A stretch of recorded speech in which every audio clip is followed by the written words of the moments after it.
USA, a nationwide movement protesting the actions of President Donald Trump, makes a stop in Raleigh. Organizers are calling for 50 states, 50 protests against Project 2025. So right now, I want to take you to the video from King and Story Road of that big group that's on its way here. People started gathering at that spot in East San Jose around 2:30 this afternoon, and they started their march here to City Hall at around 4:15. It's going to be a little more than a 3-mile march by foot. We're expecting them any time now, and this was put together by a coalition of labor and immigrants' rights groups. More people should be out on the streets protesting. You don't understand what's happening, and yeah, the Constitution's being trampled on, and we need to take our rights back. What kind of power? People power. Who's got the power? We've got the power. No freedom survives when those who defend it are silenced, and we here refuse to be silenced.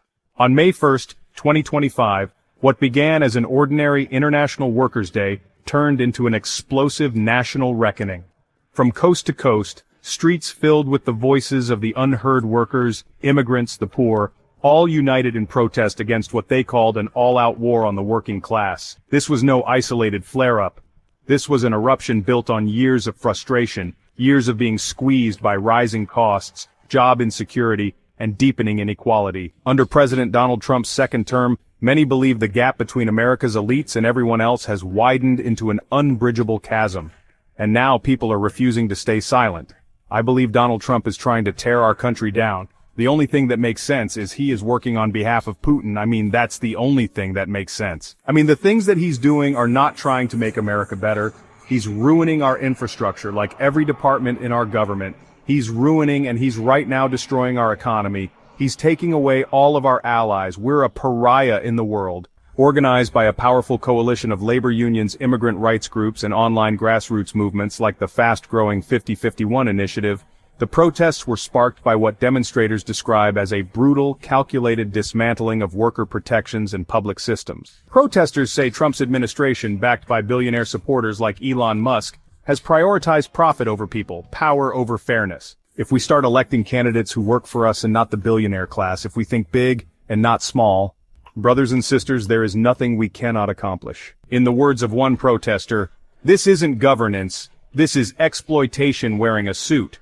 Anger boiled over with the controversial creation of the so-called Department of Government Efficiency, a Trump-Musk-backed initiative accused of aggressively cutting federal jobs, outsourcing services, and crushing unions. Schools are underfunded, public hospitals are under strain, and safety nets like Medicaid are hanging by a thread.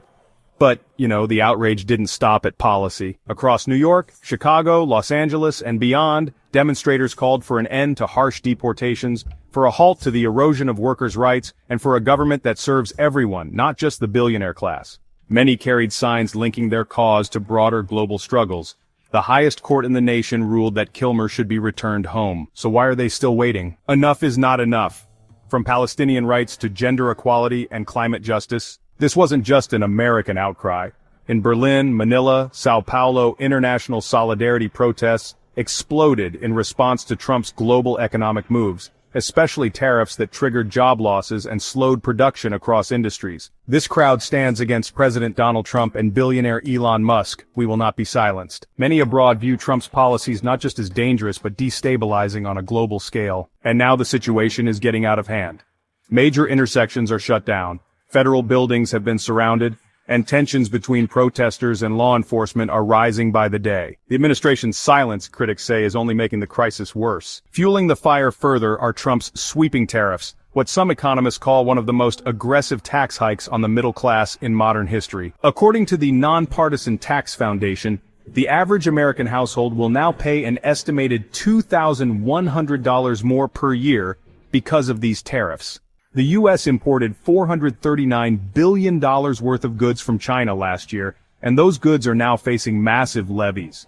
Almost all consumer electronics, including laptops, smartphones, and tablets, are expected to spike in price. New tariffs begin. Those new tariffs are in place today as President Trump's increased tariffs on China started yesterday. Those taxes now total 145%. However, late Friday, the Trump administration said it would exclude electronics like smartphones and laptops.